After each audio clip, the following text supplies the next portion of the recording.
Betrayal never begins with the knife. It begins with a smile that lingers too long. You'll feel it in the tone that changes when you speak of your victories. In the way their laughter suddenly sounds hollow. Most people think betrayal is sudden, but Jung revealed a darker truth. The unconscious always confesses before it attacks. Every flicker of envy, every hesitation, every hidden sigh is a prophecy. And yet, we ignore them, because to see betrayal early means to lose our illusions of safety. In this video, we will step into the mind's shadow to read what people hide behind kindness, envy, and warmth. Because the moment you learn to see before you're struck, you stop being a victim of deceit and become the architect of your own power. 1. The smile before the strike. They say betrayal comes without warning, but that's never true. It whispers first. It hides behind a soft tone, a generous compliment, a gaze that feels too focused on you to be pure. The sweetest faces often carry the sharpest knives because deceit requires charm. Kindness, when used as camouflage, becomes the most elegant form of cruelty. It's not the enemy that destroys you. It's the admirer who studies your weaknesses under the disguise of care. You see, every betrayal is a dance, and flattery is how the serpent learns your rhythm. Before the strike, they mirror your desires. They learn the tempo of your insecurity, the steps of your need to be understood. They make you feel seen, but not by accident. Their compliments are reconnaissance missions. Every "you're amazing" maps another soft spot they can exploit later. Jung said the unconscious always reveals itself, even when it lies. So pay attention. There's a flicker in the eyes, a tension in the smile, a beat too long in their praise. That's not admiration. It's calculation. Close your eyes. Remember the last time someone praised you too quickly. Did it feel like warmth, or did it feel like study? There's always a difference. One nourishes, the other observes. The real danger isn't the compliment itself, it's your hunger for it. Because the moment you crave validation, you hand them the blueprint to your undoing. That's the psychology of betrayal. It begins with your own blindness to your need to be adored. So ask yourself, who flatters you when you're most uncertain? Who mirrors your words when you feel weakest? What if admiration is just reconnaissance? Would you still trust their smile if it never reached their eyes? The awareness alone shifts power, because once you see that flattery can be a weapon, you stop dancing to the serpent's rhythm. You learn to listen beyond the tone, to feel when kindness hides intent. And that is how betrayal loses its element of surprise, when your perception becomes sharper than their performance. 2. The shadow of envy. Envy is the emotion no one admits to, yet it's the shadow that stands closest to admiration. The same eyes that once looked at you with awe now flicker with something colder. Envy is the applause of the weak, performed in silence. It doesn't announce itself with hostility. It hides behind politeness, passive jokes, and faint smiles. Jung taught that what we repress does not disappear. It waits. And envy waits like a ghost, quietly haunting every room where someone else's light exposes another's darkness. Envy is a quiet fire that burns in beautiful rooms. It thrives where people pretend to be happy for you, but secretly pray for your stumble. You'll feel it before you see it. A small drop in temperature when you enter, a forced compliment that lands flat, an energy shift that tells your intuition. Something changed. It's subtle, but your body knows. Because the psyche always leaks truth through tone, silence, and absence. Imagine standing in front of someone who once admired you. Their gaze avoids yours now. Their laughter feels rehearsed. That isn't humility, that's resentment in disguise. They've measured your success against their own unhealed wounds, and you've come up taller. Their unconscious sees you not as a friend, but as a mirror reflecting their unrealized potential. And mirrors are unbearable to those at war with themselves. So ask yourself, who stops celebrating your wins when they can't outshine them? What does envy sound like when it's pretending to care? Do you sense tension or warmth when you rise? These questions are not about paranoia, they're about precision. Because once you can feel envy's vibration, you stop mistaking it for support. You stop explaining your light to those who've already decided to resent it. The truth is, envy can't be healed through reassurance, only through distance. Your awareness is your armor. When you can identify envy before it mutates into betrayal, you remove its element of surprise. You realize not everyone who claps is celebrating. Some are simply keeping rhythm with your downfall. And the moment you stop performing for their approval, their power over you collapses. 3.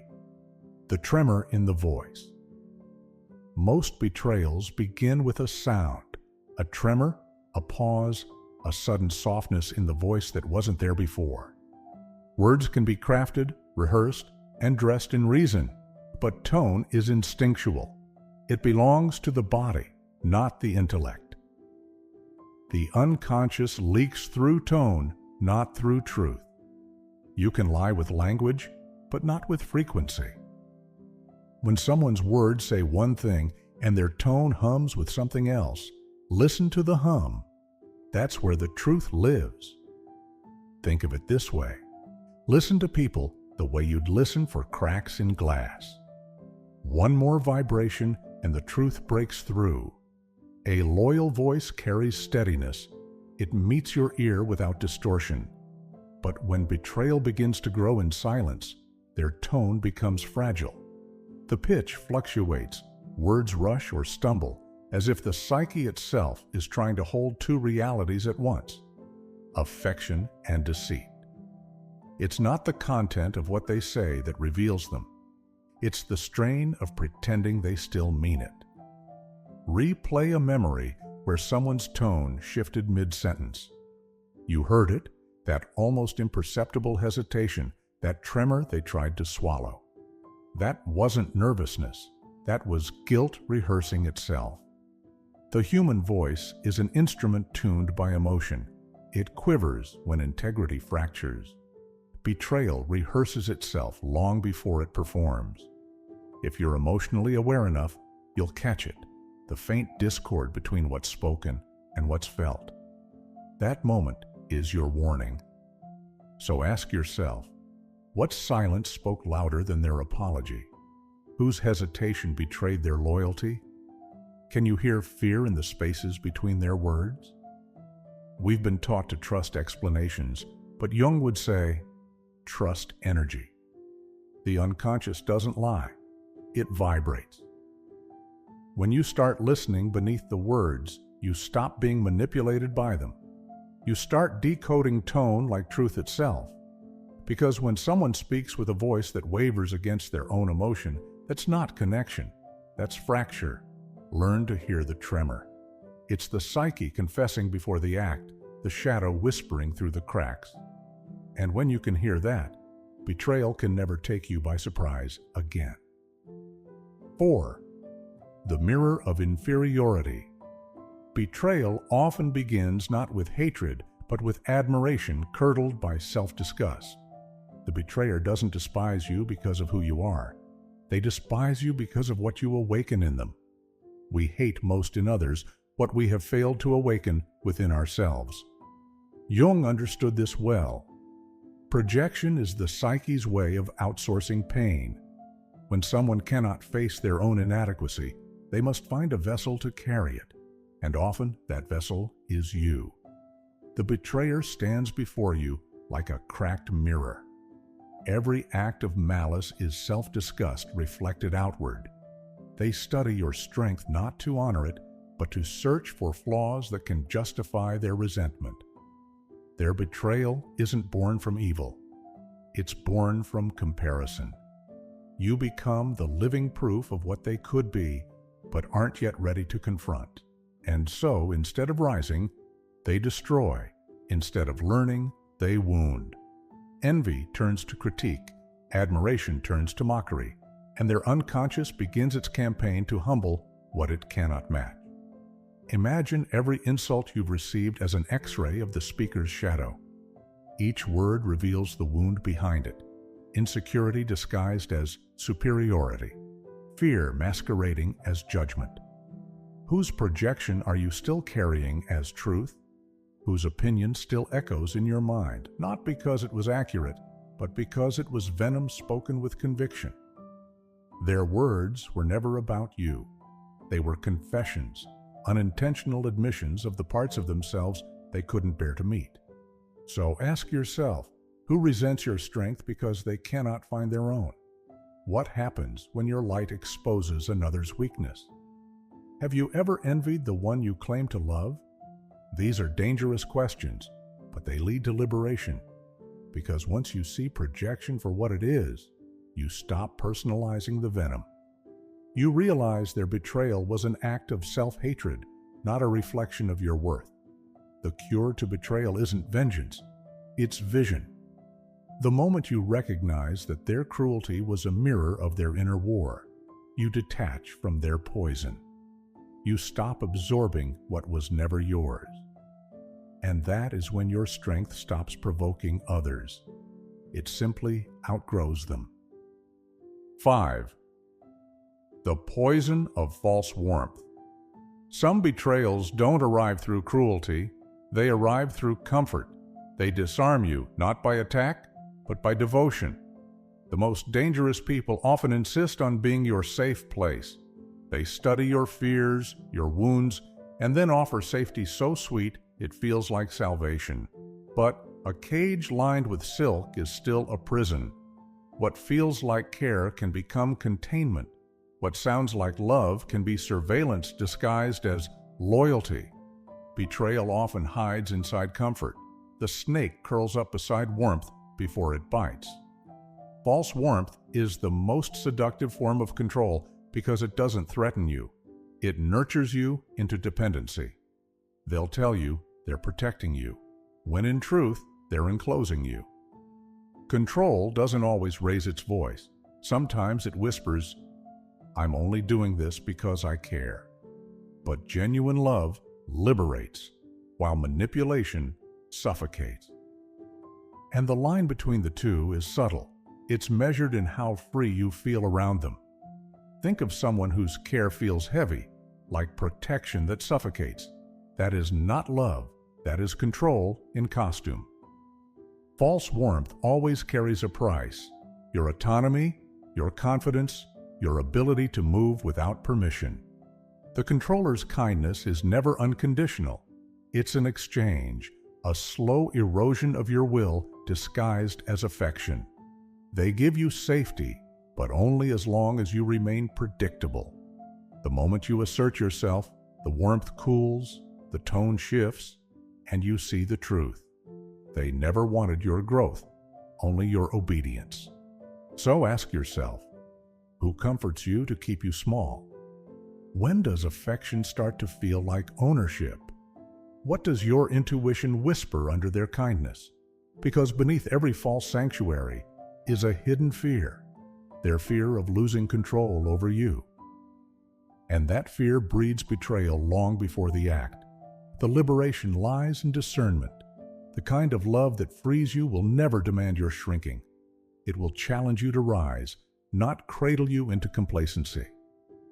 Remember, comfort is not always safety. Sometimes it's the softest form of captivity. And once you learn to feel the difference, betrayal can never hide behind tenderness again. 6. The transaction of trust. Every betrayal begins with a transaction, unspoken but binding. You give something sacred, your trust, your loyalty, your silence. And in return, you expect safety. But not all exchanges are equal. In the unseen economy of human connection, some take what you give and never intend to return it.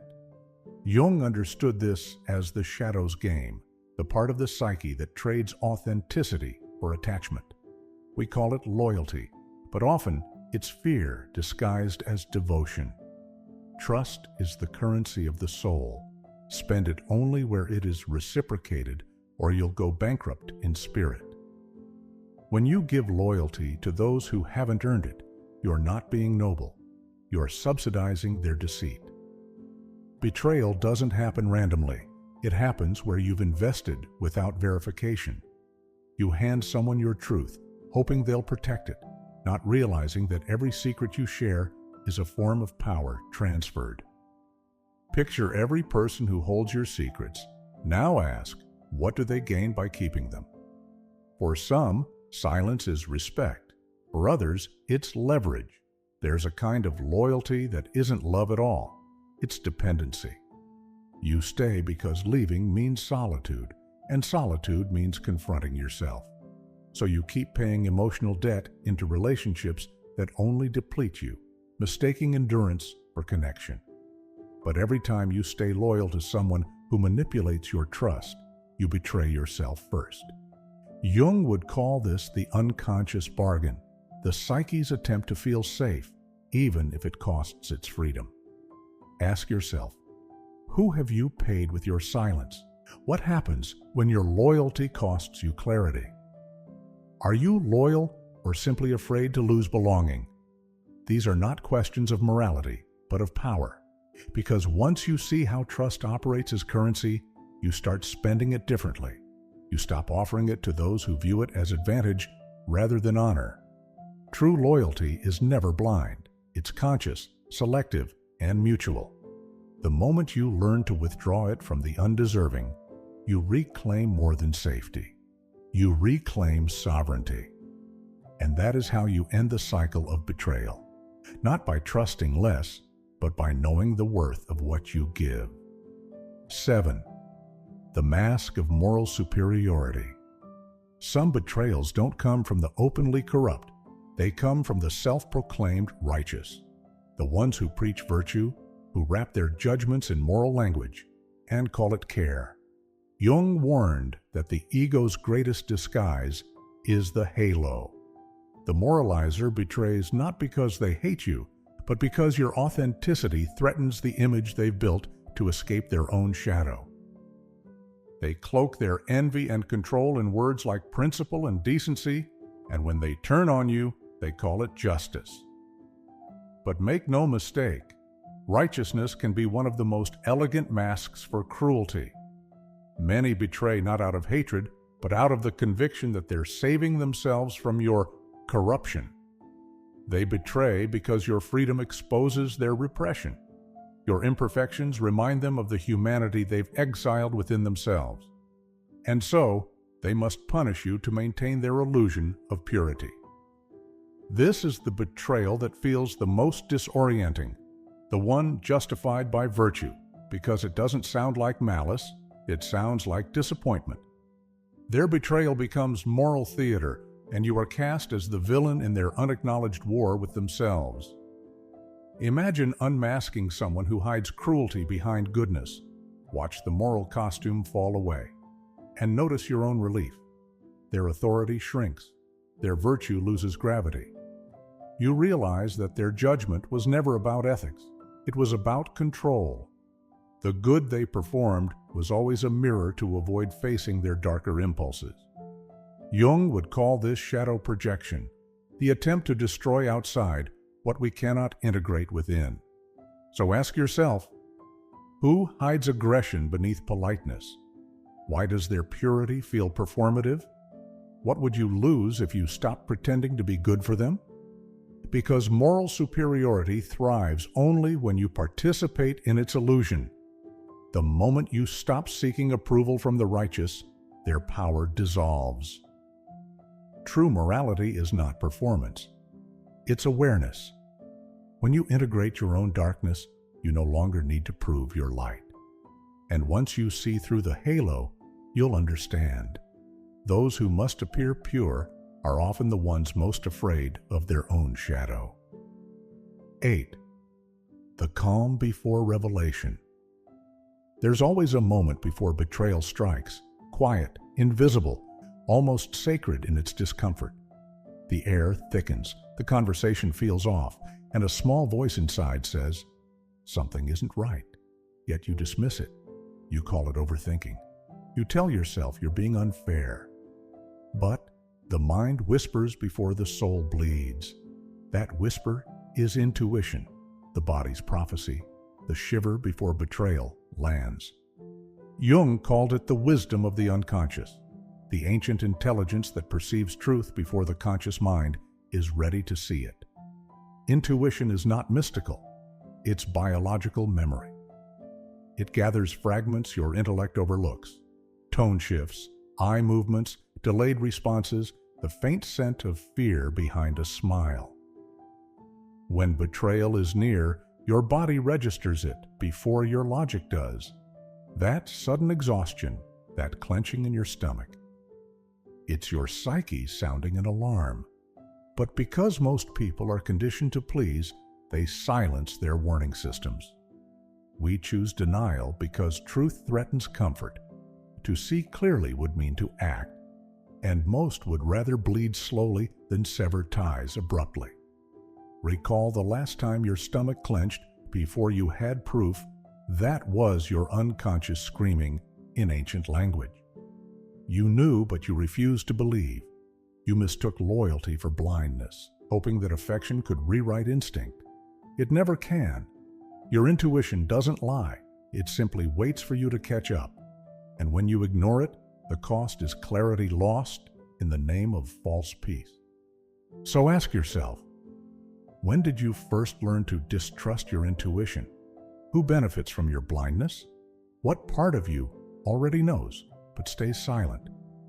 The danger isn't in being betrayed.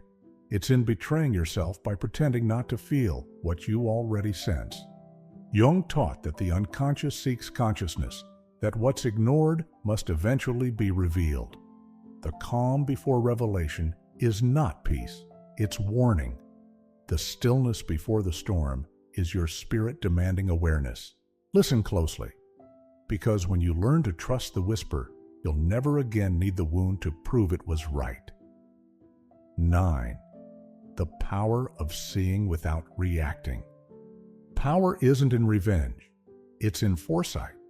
The ability to see betrayal forming in the shadows and remain unmoved. When you can read darkness without fear, you no longer need to fight it. Jung believed that mastery comes not from erasing the shadow, but from knowing its language.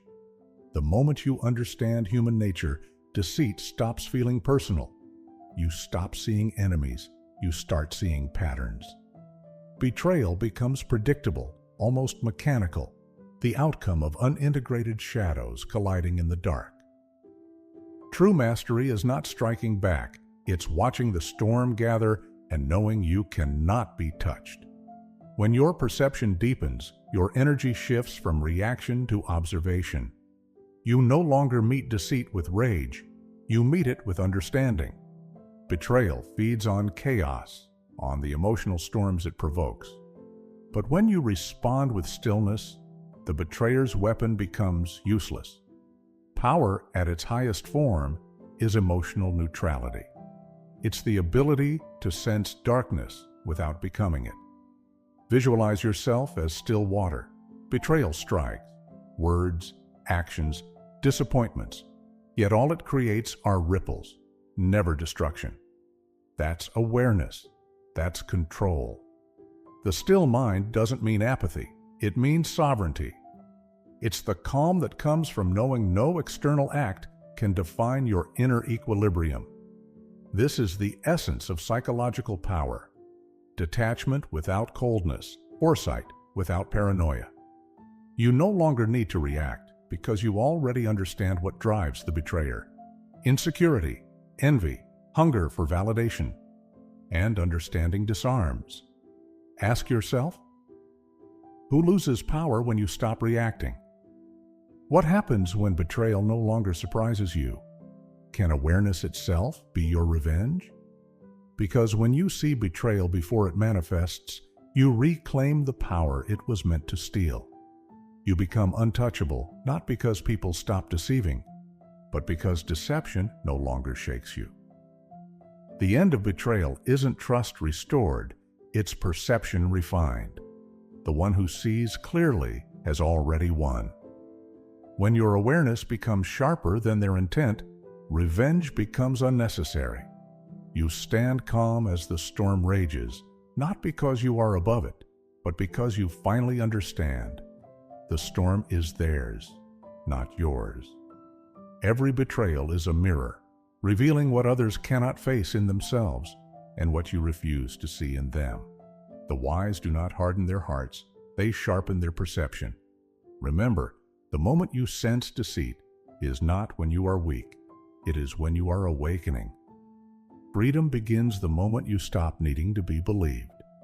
So from this moment, don't seek revenge, don't seek closure. Just watch.